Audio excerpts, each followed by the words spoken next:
So I'll ask you a couple questions and then you answer. Basic as that. So what is your name? You don't need the mic? Or turn this a little bit. This side. Yeah, go ahead, Janna. Okay. Okay. Can everyone hear me? Yes. Okay. What is your name? My name is Cindy. Okay. You don't have to answer this if you don't want to, but what is your age group?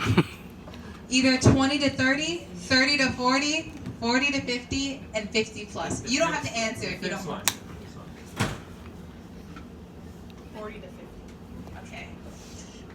So I asked earlier if you were born here or not. So you told me you were born here. So you were born in the U.S. So you have a specific range of experience being born in the U.S. that a lot of the youth can relate to, right? So you told me that you started wearing the hijab in college. What challenges did you face during your first couple of years wearing the hijab when you started putting it on in college? So it was during Ramadan, and a group of us friends decided that we wanted to try the hijab, and it was something that I started studying in college about the different religions, and we were invited to go to different churches. We were invited to go to different churches and different places of worship. So I decided to do a little bit more research of my own religion. Even though I was born a Muslim, I myself needed to do my own research of what I believed in. So I felt there was a need to try myself at how it felt to wear hijab. Even when my parents came overseas, I think the education of hijab wasn't really big. Coming into another country as well, they didn't feel there was a need for hijab, or maybe it wasn't part of their studies. However, or maybe they thought it was more of a culture in their country. But I knew that it was more than that. So I decided to do a little bit more of study, and there was conflict even between my own family of why am I going to wear hijab, what does it say in the Quran. So I decided that even if people misunderstand the Quran, that there must be, why are these millions of women wearing this hijab? There must be some reason, there must be benefit, there must be some truth to it. So a bunch of us girls, same age, around 19, we're in the age group of 18, 19, and 20-year-olds, decided to all wear hijab. Actually, I wore it, and then my friend called me, and she found I wore it, she decided to wear it, and then another friend, and so subhanAllah, we all encouraged, suddenly the three of us, we were best friends, all wore hijab. So it was something that I started to do. The challenge, though, was I worked at a bank.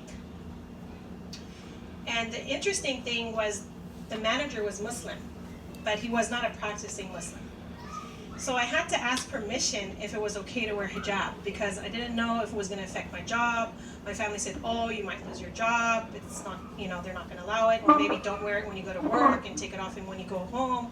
When you go into the car, put it on. And all these different ideas of how I'm going to wear hijab to work. So that was my concern. I was in fear, oh my God, I'm going to lose my job. I'm young. Of course, making money was nice. Getting a job at 18 at the bank was pretty good. So I talked to my boss. He said that he had to talk to human resources and to see if this is within the dress code. I thought that was very interesting.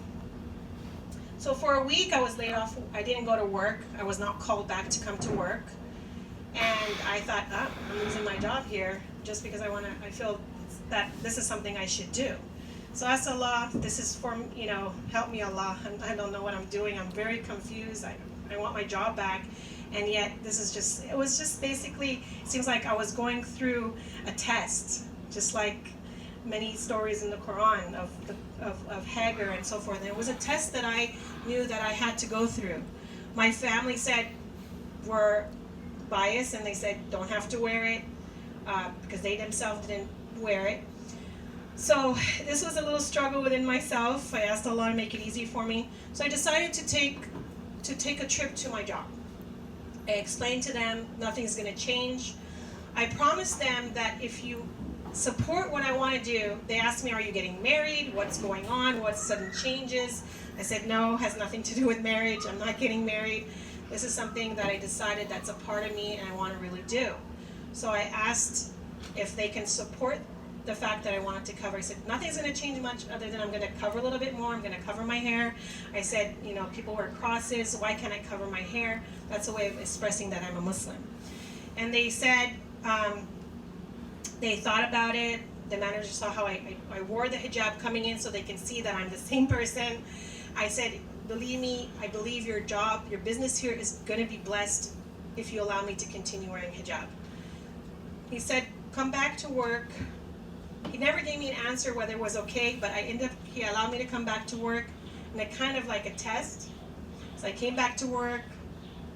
Customers weren't very happy with me, even though these were my customers that constantly would love me to help them. Everything just changed, as if Allah removed a veil. Either the customers, they asked questions. Some thought I had a bad hair day. The questions that I would get were ridiculous. They thought I had a convertible car suddenly. Someone thought I got sick. So it was good that I was able to explain why the purpose of the hijab. Some customers started to become comfortable again with me. Some didn't like me. But I noticed that I was more positive, and that I decided to, started to sell more for the products for the bank, because I felt that it was a sense of a promise to do better for the bank. And so the bank did better, because I was feeling like this shouldn't stop me from giving benefits to the bank. So anyhow, the bank I started cross-selling, making more money for the bank. They were very excited. They ended up giving me a raise. Everything started turning around. Little by little, customers started again, and customers that were Muslim, turns out they didn't know they were Muslim, would say Salaam Alaikum. And next thing you know, things were going really well. And alhamdulillah, I was able to keep my job. They ended up paying me for the time they laid me off. So everything went well. I continued wearing hijab. And from then forward, I knew that this was the right thing to do. About a year and a half later, I ended up getting married. And they offered me to stay and give me even a higher position. And I had to, at this time, decided that my life is moving on and to move forward from there.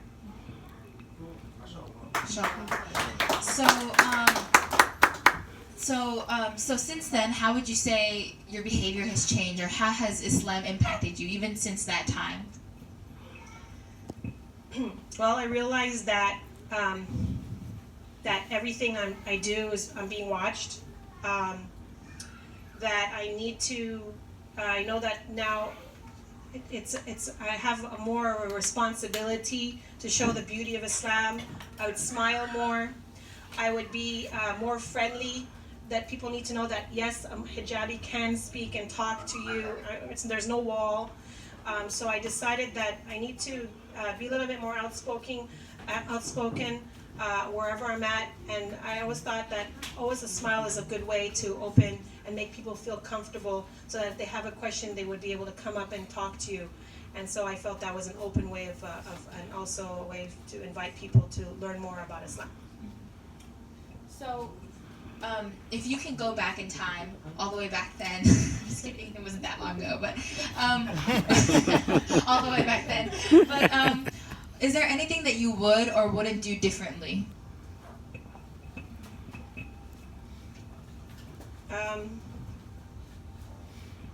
I had a friend that ended up not continuing wearing hijab. She had her own reasons, especially during the September 11th. There was also a challenge because people were attacking people with hijabs, really misunderstood.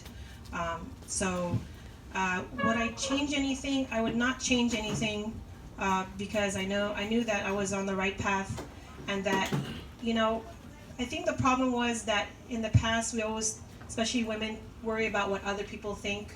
And so I had to change that idea that it wasn't really important about what people think anymore. It was important about what Allah thought. And that's what I held strong. And I knew that that's what's going to keep me forward and not worry about anything or what anyone said. Even though, of course, there were times where people didn't like it. It was interesting. At one time, a person actually, I was born here, a person actually with an accent told me to go back to my country. And I thought that was very interesting because I was born here and this is my country. So, considering that you have 2 children here now, this is the last question, but what kind of advice would you give to your children about Islam, or just in life too, but about Islam? I think one of the best advices is no matter what, hold in your belief. We know, alhamdulillah, Islam is the way of life. Not to fear what people think, and fear with Allah, because at the end, that's who's going to judge us is Allah subhanahu wa ta'ala. And remember that Islam is beautiful. Islam is peace. Islam is love. And we need to share that, and people need to see it through our behavior. And that's how the Prophet, peace be upon him, how people embrace Islam is through his ways. And we have to be that example as well. Thank you so much.